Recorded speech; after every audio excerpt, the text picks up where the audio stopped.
हमारे मन में गंदे विचार क्यों आते हैं? हम नहीं चाहते पर फिर भी हमारे मन में गंदे विचार आते रहते हैं। लेकिन क्यों?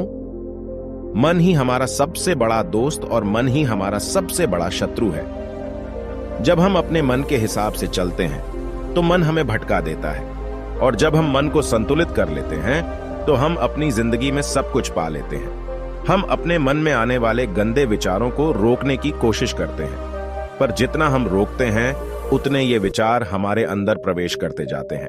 आप जिस चीज से जितना दूर भागोगे उतनी ही वह चीज आपके पास आएगी। इसीलिए उस चीज से भागो मत, बल्कि उस पर संतुलन कायम रखो। एक बार एक युवक गौतम बुद्ध के पास आया और गौतम बुद्ध से बोला, हे बुद्ध, मेरे मन में इतने गंदे विचार क्यों आते हैं? मैं नहीं चाहता कि मेरे मन में गंदे विचार आएं, पर मेरे मन में हमेशा काम वासना के विचार चलते रहते हैं और मैं इनके बारे में सोच सोच कर बहुत परेशान हूं।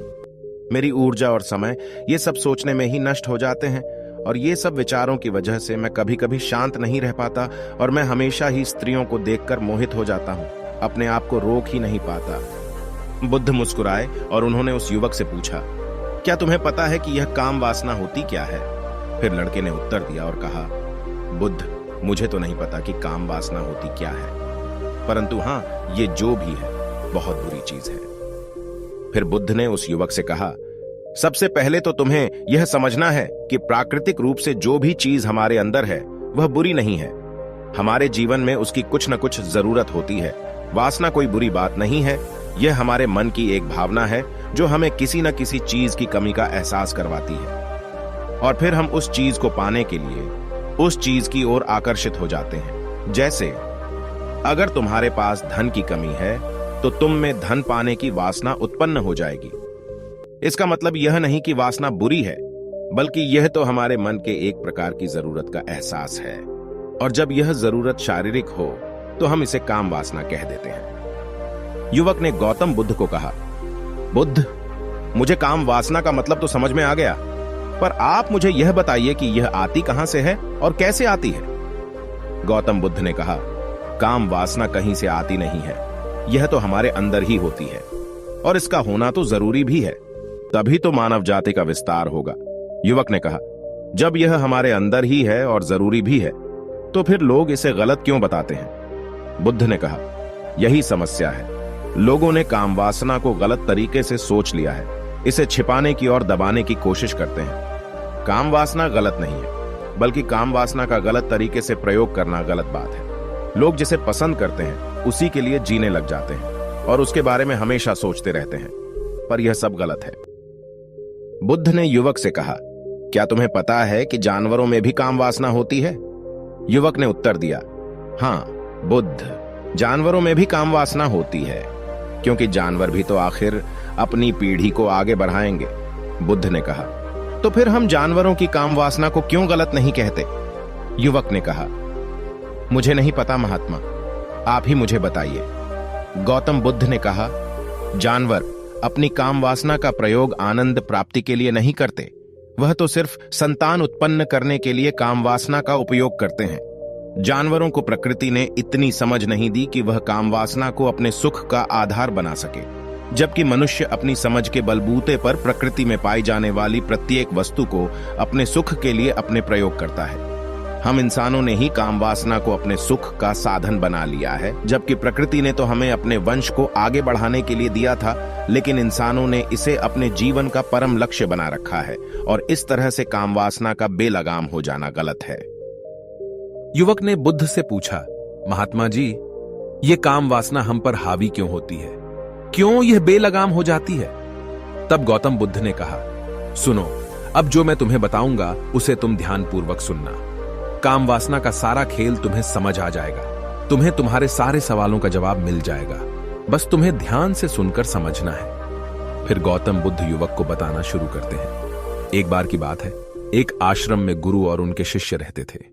शिष्य रोजाना आश्रम के बाहर स्थित गांव में दीक्षा लेने के लिए जाते थे। शिष्य जो गांव में भिक्षा लेने जाता था, उस रास्ते में एक नदी पड़ती थी जिससे वह रोज भिक्षा लेने जाता था। एक दिन उसने देखा कि एक लड़का पेड़ के पीछे छिपा है। उसने लड़के के पास जाकर पूछा, भाई, तुम इस पेड़ के पीछे छिपकर क्या देख रहे हो? लड़के ने कहा, अरे तुझे नहीं दिख रहा क्या कि मैं क्या देख रहा हूं? तब शिष्य ने नदी की तरफ देखा तो वहां पर कुछ लड़कियां पानी भर रही थी। लड़कियां 15 साल की होंगी। तब शिष्य ने लड़के से कहा, अरे भाई, वहां पर तो लड़कियां पानी भर रही हैं, इसमें छिपकर देखने वाली क्या बात है? तब वो लड़का शिष्य की तरफ देखकर उससे कहता है, अरे पागल, तुम्हें दिखाई नहीं दे रहा क्या कि मैं क्या कर रहा हूं? वह परियां कैसे नदी से पानी निकाल रही है। जरा उनकी अदाओं को देखो, उनके कोमल शरीर को देखो, उनकी पतली कमर मटके को उठाते समय कैसे बल खाती है, और उनके बाल उनकी कमर पर कैसे लहरा रहे हैं, मानो सुंदरता बिखरी पड़ी हो। शिष्य फिर नदी की तरफ देखता है और इस बार वह देखता ही चला गया। अभी तक तो उसे कुछ भी नजर नहीं आ रहा था और वह बिल्कुल निर्भय था। उसे किसी बात का कोई डर नहीं था, लेकिन अब वह छुपने लगा और उन लड़कियों को देखने लगा जैसे उसने कोई अपराध कर दिया हो। और जब वो छुपकर उन लड़कियों को देख रहा था तभी वो अंदर से कांप गया और उसने कहा कि यह मैं क्या कर रहा हूं? मैं जो भी कर रहा हूं वह सही नहीं है, मुझे यहां से चले जाना चाहिए। और फिर वह जल्दी से वह से चला जाता है। फिर वह आश्रम पहुंच जाता है। आश्रम जाकर वह अपने कार्यों में लग गया, लेकिन जो अभी वह देख कर आया था वही उसकी आंखों के सामने बार बार आ रहा था। उसके मन में वही दृश्य चल रहा था। उसका मन वही सब कुछ देखने के लिए ललचा रहा था। उसका किसी भी काम में मन नहीं लग रहा था। सुबह होते ही वह रोज भिक्षा के लिए आश्रम से जल्दी निकल जाता और नदी के पास वाले पेड़ के पास जाता जहां वह लड़का पहले से मौजूद रहता था। उसके साथ मिलकर लड़कियों को छुपकर देखता था। अब वह रोज ऐसा करने लग गया। उसका मन अब किसी भी काम में नहीं लगता था। वह हमेशा किसी न किसी प्रकार के विचारों में उलझा रहता था। वह आश्रम के कार्यों को भी ठीक ढंग से नहीं कर पा रहा था। न वह ठीक से सो पाता था और न ठीक से खाना खा पाता था। उसका मन बेचैन सा रहता था। उसका मन बार बार उन लड़कियों के सौंदर्य को देखने के लिए ललचाता था। जब गुरु भिक्षा देते तब भी उसका मन कहीं और विचारों में खोया रहता था। गुरु ने अपने शिष्य की इन हरकतों को देखा। तब एक दिन गुरु ने शिष्य को अपने पास बुलाया और कहा, आज से मैं भी तुम्हारे साथ भिक्षा मांगने चलूंगा। तुम और मैं साथ साथ भिक्षा मांगने चलेंगे। तभी शिष्य ने गुरु को मना करते हुए बोला, नहीं गुरुदेव, आप परेशान क्यों हो रहे हो? मैं अकेले ही ठीक से भिक्षा मांग सकता हूं। गुरु ने शिष्य से कहा, ठीक है, तुम अकेले ही भिक्षा मांगने जाओ। इसके बाद शिष्य भिक्षा मांगने निकल गया। शिष्य के जाने के बाद गुरु भी आश्रम से निकल गए और शिष्य का पीछा करने लगे कि वह कहां जाता है, किससे मिलता है। यह सब देखने के लिए उसके पीछे पीछे चलने लगे। थोड़ी दूर जाने के बाद गुरु ने देखा कि उनका शिष्य एक लड़के के साथ एक पेड़ के पीछे अपराधी की तरह छिपा हुआ है और छिपकर कुछ देख रहा है। गुरु भी अपने शिष्य के पीछे जाकर खड़े हो गए, यह देखने के लिए कि आखिर उनका शिष्य क्या देख रहा है जिसके लिए वह पेड़ के पीछे अपराधियों की तरह छिपा पड़ा है। गुरु ने देखा कि उनका शिष्य पेड़ के पीछे छिपकर लड़कियों को देख रहा है जो नदी से पानी भर रही है। तभी गुरु ने शिष्य से कहा, क्या तुम लड़कियों से भी भिक्षा लोगे? गुरु की आवाज सुनकर शिष्य का मन घबराया और उसके पसीने छूटने लगे। वह थर थर कांप रहा था, जैसे किसी चोर को पकड़ते समय रंगे हाथों पकड़ लिया हो। उसकी हालत खराब हो गई। वह कुछ भी नहीं बोल पा रहा था। वह लड़का जो शिष्य के साथ था वहां से भाग गया, जिससे शिष्य और भी घबरा गया था। उसके मुंह से कुछ टूटे फूटे शब्द ही निकल रहे थे। वह अपने गुरु से भी नजर मिलाने का साहस नहीं कर पा रहा था। गुरु ने शिष्य की ओर देखा और कहा, मेरा शिष्य तो निर्भय है, उसे तो किसी भी चीज का डर नहीं है, लेकिन ये क्या, तुम तो डर के मारे कांप रहे हो। शिष्य ने गुरु से कहा, मुझे माफ कर दो, इसमें मेरा कोई दोष नहीं है। उस लड़के ने मुझे बहका दिया था, लेकिन मैं आपसे वादा करता हूं कि आज के बाद मैं कभी दोबारा ऐसा नहीं करूंगा। मुझे माफ कर दो। गुरुदेव ने कहा कि कोई बात नहीं, पर इस बात का तुम ध्यान रखो कि हम जैसी संगति करते हैं वैसा ही फल हमें प्राप्त होता है। हम जैसे संगति करते हैं उनके विचार हमारे अंदर प्रवेश करते हैं। इसीलिए अच्छी संगति करो ताकि तुम्हारे अंदर अच्छे विचार प्रवेश करें। फिर गुरु और शिष्य आश्रम लौट आए और फिर से आश्रम के कार्यों पर ध्यान देने लगे। उसने उस रास्ते को छोड़ दिया और दूसरे रास्ते से जाने लगा। वह अपने काम को ध्यान से करता था, लेकिन धीरे धीरे उसके अंदर क्रोध उत्पन्न हो गया और फिर वह दूसरे शिष्यों पर क्रोध करने लगा और बेचैन हो गया। अब वह सही समय पर भोजन भी नहीं करता था। वह भोजन भी बहुत कम खाता था। एक रात गुरु शिष्य के पास आए और उससे बोले कि तुमने मुझसे वादा किया था कि तुम अपना मन नियंत्रण में रखोगे। अब तक तुमने कितनी बार अपना वादा तोड़ दिया। यह सुनकर शिष्य अपने गुरु के चरणों में गिर गया और रोने लगा।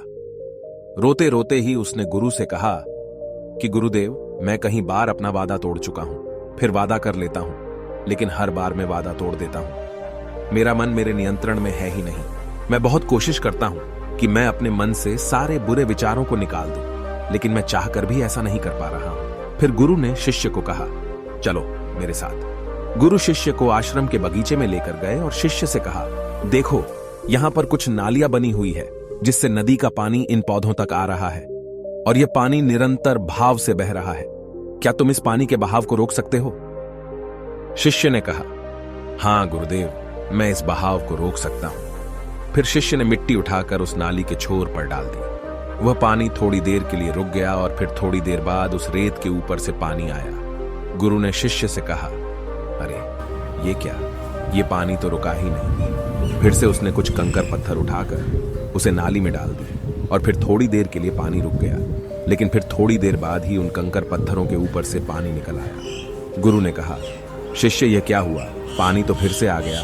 तुम तो बोल रहे थे कि तुम इसे रोक दोगे। क्या हम किसी चीज को पूरी तरह से रोक सकते हैं? तब शिष्य ने कहा, कोई बात नहीं गुरुदेव, मैं इस पानी को तो रोक कर आपको दिखाऊंगा। फिर उसने एक बड़ा सा पत्थर लेकर आया और उसे नाली पर डाल दिया। पानी रुक गया।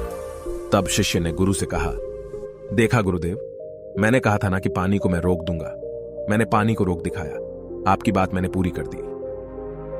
गुरु मुस्कुराए और बोले, अच्छा जरा ध्यान से देखो, पानी रुक गया है क्या? वो तो पीछे की नाली तोड़कर बाहर आ गया और अगल बगल से बह रहा है। और ध्यान से देखो, इस पत्थर के आगे भी आ गया और यह पानी अपना रास्ता बदलकर फिर से आगे की तरफ बह जाएगा। फिर थोड़ी देर बाद ऐसा ही हुआ। फिर गुरु ने शिष्य को समझाया, तुम्हारे साथ भी तो ऐसा ही चल रहा है। तुम बार बार प्रयास कर रहे हो, बड़े से बड़ा प्रयास कर रहे हो, पर हर बार तुम्हारा प्रयास टूट रहा है और यह हमेशा टूटता ही रहेगा। यह पत्थर तुम्हारा प्रयास है और यह पानी तुम्हारे विचार। तुम कितना भी बड़ा पत्थर रख लो, लेकिन पानी तो अपना रास्ता बना ही लेगा। यह देखकर शिष्य ने पूछा, हे गुरुदेव, क्या कोई तरीका नहीं है जिससे मैं गंदे विचारों से बाहर निकल सकूं? गुरु ने कहा, एक तरीका है। यह पानी जिस नदी से आ रहा है, तुम वहां से इस पानी का रास्ता ही बदल सकते हो। गुरु शिष्य को एक नदी के पास ले गए जहां से उस बगीचे में पानी आ रहा था। गुरु ने शिष्य से कहा, वो पानी इसी नदी से जा रहा है। अगर हम यहीं से उसका रास्ता बंद कर दें जहां से पानी बगीचे में जा रहा है, तो क्या हम पानी को रोक नहीं सकते? शिष्य ने कहा, हाँ गुरुदेव, अवश्य ऐसा हो सकता है। मैं इस पानी को यहीं से बंद कर देता हूं। तब आगे की नाली में पानी जाएगा ही नहीं और फिर बगीचे में पानी ही नहीं जाएगा। फिर गुरु ने कहा, शिष्य अगर पानी बगीचे में नहीं जाएगा तो पेड़ पौधों को पानी कहां से मिलेगा? उन पेड़ पौधों को तो पानी की आवश्यकता है। फिर शिष्य ने विचार किया और कहा, मेरे मन में तो यह बात आई ही नहीं, इस पानी का बगीचे में जाना जरूरी भी है। गुरु ने कहा, और उन पेड़ पौधों में कुछ ऐसे हैं जिनको रोज पानी की आवश्यकता है, वो तो मुरझाकर मर ही जाएंगे। पानी तो हमें खोलना ही होगा। शिष्य ने गुरु की बात सुनकर पानी का रास्ता खोल दिया। तब गुरु ने पूछा, अगर हम इस नदी के पूरे पानी को बगीचे की तरफ मोड़ दें तो क्या होगा? शिष्य ने उत्तर दिया, गुरुदेव, वहां पर जितने भी पेड़ पौधे हैं वो सब गलकर नष्ट हो जाएंगे और वहां पर कुछ नहीं बचेगा। गुरु मुस्कुराए और बोले, तुम इस बात को समझो, हमें किसी भी चीज को रोकना नहीं है, बस हमेशा संतुलन बनाए रखना है। कम पानी से भी पौधे नष्ट होते हैं और ज्यादा पानी से भी पौधे नष्ट होते हैं। हमारा जीवन संतुलन से ही चलता है। गुरु ने शिष्य से कहा, अगर मैं तुम्हें कुछ कहूं कि तुम आम के बारे में मत सोचो, तो तुम्हारे मन में सबसे पहले किसका चित्र आएगा? शिष्य ने बोला, गुरुदेव, मेरे मन में तो पहला चित्र आम का ही आएगा। गुरु ने कहा, जब हम गंदे विचारों को जबरदस्ती रोकने का प्रयास करते हैं तो वे और भी मजबूती से हमारे अंदर प्रवेश करते हैं। इसीलिए हमें उन्हें कभी भी दबाने की कोशिश नहीं करनी चाहिए। फिर गुरु ने शिष्य को कहा, हमारे गंदे विचार बुरे लोगों की संगति करने की वजह से भी आते हैं। कभी कभी कामुकता हमारे अंदर होती नहीं है, लेकिन कुछ अश्लील लोगों के साथ रहने की वजह से ये हमारे अंदर हावी हो जाती है। फिर शिष्य ने कहा, गुरुदेव, आप सही कह रहे हैं, मैं अपने मार्ग से भटक गया था। फिर वह शिष्य उस रात बहुत ही चैन की नींद सोया। सुबह अपने कार्यों को पूरे मन से किया और फिर सुबह वह भिक्षा लेने के लिए उसी रास्ते से गया जहां वह लड़का आज भी पेड़ के पीछे छुपकर उन लड़कियों को देख रहा था। वह शिष्य उसे नदी पर गया जहां वह लड़कियां पानी भर रही थीं। उसने उन लड़कियों से पानी मांगा और उन लड़कियों में से एक लड़की ने उसे पानी पिलाया और उसे शिष्य के चरण छुए। शिष्य ने उसे आशीर्वाद दिया कि तुम्हारा कल्याण हो, जिससे कि मानसिकता सकारात्मक ऊर्जा से भर जाए। उसके चेहरे पर मुस्कान आ गई थी, जैसे कि उसे कुछ खोया हुआ वापस मिल गया हो। वह वापस अपने रास्ते से जाने लगा। तभी पीछे से वह लड़का आ गया जो पेड़ के पीछे छुपा हुआ था। वह शिष्य के पास आया और बोला, क्या बात है, आज तो तुमने नजदीक से दर्शन कर लिए, तुम तो मुझसे भी आगे निकले। तब शिष्य ने कहा, हम हमेशा दूसरों के दर्शन करने में ही व्यस्त रहते हैं, अपने दर्शन कर ही नहीं पाते। तुम कब तक इस पेड़ के पीछे छुपाते रहोगे? किसी को पसंद कर लो, उसे बोल दो। अगर वो भी तुम्हें पसंद करती है तो शादी कर लो और उससे पहले तुम कुछ बन जाओ। अपने आप को पहचान लो, ऐसे अपना समय बर्बाद मत करो। फिर वह लड़का रोज उस शिष्य से मिलने लगा और उसने लड़के को नदी पर न जाने के लिए प्रेरित किया। और फिर वह लड़का अपने जीवन में कुछ बनने के लिए संघर्ष करने लगा। तो तुमने देखा कि संगति का असर क्या होता है। अपनी संगति बदलो, अपने विचार बदलो। गुरु ने शिष्य से पूछा, क्या तुम्हें अपने सभी सवालों का उत्तर मिल गया? तब शिष्य ने कहा, हाँ महात्मा जी, आपका धन्यवाद।